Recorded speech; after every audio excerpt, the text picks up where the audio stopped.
പ്രശ്നപരിഹാരം എളുപ്പമാണ്. അതാണ് അയ്യപ്പൻ്റെ സ്ട്രാറ്റജി. ശബരിമല മണ്ഡലകാലത്തേക്ക് ആരോഗ്യവകുപ്പിൽ നിന്നും ഡോക്ടർമാരെ വിട്ടുതരത്തില്ല എന്നുള്ളൊരു നിർദ്ദേശം അല്ലെങ്കിൽ ഒരു ഉത്തരവാണ് ഇപ്പോൾ പുറത്തു വന്നിരിക്കുന്നത്. സംബന്ധിച്ച് പ്രതികരിക്കാനായി Thiruvithamkoor Devaswom board president K Jayakumar news മലയാളത്തിനോടൊപ്പം ചേരുകയാണ്. ആരോഗ്യവകുപ്പിൽ നിന്നൊരു കടുത്ത തീരുമാനമാണ് വന്നിരിക്കുന്നത്. മണ്ഡലകാലത്ത് പ്രത്യേകിച്ചും കൂടുതൽ തീർത്ഥാടകർ എത്തുന്ന ഒരു സമയം കൂടിയാണ്. അവിടെ ആരോഗ്യവകുപ്പിൻ്റെ സേവനങ്ങൾ ലഭിക്കില്ല അല്ലെങ്കിൽ നൽകാൻ കഴിയില്ല എന്നൊരു അറിയിപ്പാണ് നൽകുന്നത്. അങ്ങനൊരു കത്ത് വന്നതായിട്ട് ഞാൻ കണ്ടില്ല, അറിഞ്ഞു, മനസ്സിലാക്കിയത്.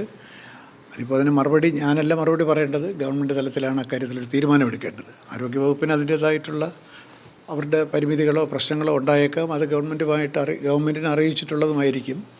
പക്ഷേ അതുകൊണ്ടൊരു ഫൈനൽ തീരുമാനം ഞാനല്ല എടുക്കേണ്ടത്. സർക്കാർ ഉചിതമായിട്ടുള്ളൊരു തീരുമാനം എടുക്കും എന്നാണ് ഞാൻ വിചാരിക്കുന്നത്.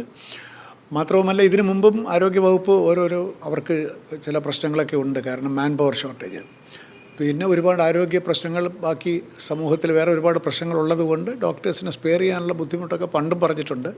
അതിൽ കൂടുതലായി എന്തെങ്കിലും ഗൗരവമുള്ള വിഷയമാണോ ഇപ്പോൾ ഉന്നയിച്ചിട്ടുള്ളതെന്ന് എനിക്ക് അറിഞ്ഞൂടാ, ഞാൻ ആ കത്ത് കണ്ടിട്ടില്ല.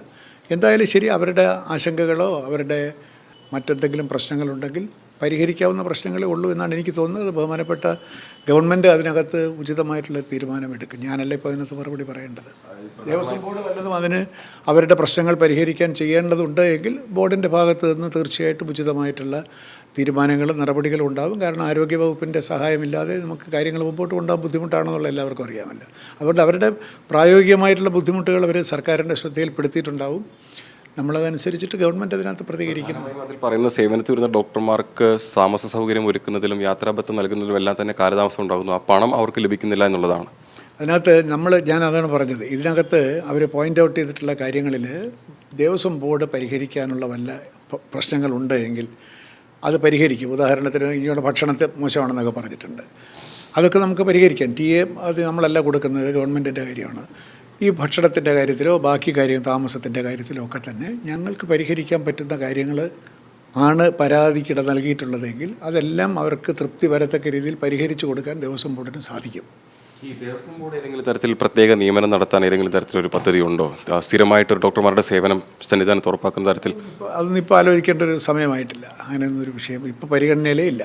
നമ്മളിപ്പോൾ നേരത്തെ കേരളത്തിലെ ആരോഗ്യവകുപ്പ് ഇത്രയും കാലം ശബരിമല തീർത്ഥാടനത്തിന് വളരെ സ്തുത്യർഹമായിട്ടുള്ള സേവനം നൽകിയിട്ടുണ്ട്. അവർക്ക് ചില പ്രശ്നങ്ങൾ അവരുടെ ശ്രദ്ധയിൽപ്പെട്ടിട്ടുണ്ട്. അത് ഗവൺമെൻറ്റിൻ്റെയോ ബോർഡിൻ്റെയോ ശ്രദ്ധയിൽപ്പെടുത്തിയെങ്കിൽ അതിൻ്റെ അർത്ഥം ഇനി അവരങ്ങോട്ട് വരുന്നില്ല എന്നല്ല. നമ്മൾ പ്രശ്നങ്ങളുണ്ടെങ്കിൽ പരിഹരിച്ച് മുമ്പോട്ട് പോകാനുള്ളൊരു അവസരമായിട്ട് അതിനെ കണ്ടാൽ മതി. ഇപ്പം നിലവിൽ ദേവസ്വം വകുപ്പ് മന്ത്രിയും ഒപ്പം തന്നെ ആരോഗ്യവകുപ്പ് മന്ത്രിയും ഒരാൾ തന്നെയാണ്. അപ്പോൾ ഇത്തരമൊരു പ്രശ്നം ഇനി ഉണ്ടാകില്ല എന്ന് കരുതുന്നു. പ്രശ്നപരിഹാരം കുറച്ചുകൂടി എളുപ്പമല്ലേ? ഇപ്പോൾ പ്രശ്നപരിഹാരം എളുപ്പമാണ്. അതാണ് അയ്യപ്പൻ്റെ സ്ട്രാറ്റജി. ഏതായാലും ആരോഗ്യവകുപ്പ് മുന്നോട്ട് വെച്ചിരിക്കുന്ന ഈ ആശങ്ക പരിഹരിച്ചുകൊണ്ട് തന്നെ അതിന് വേണ്ട നടപടികൾ സ്വീകരിക്കുമെന്ന് തന്നെയാണ് തിരുവിതാംകൂർ ദേവസ്വം ബോർഡ് പറയുന്നത്.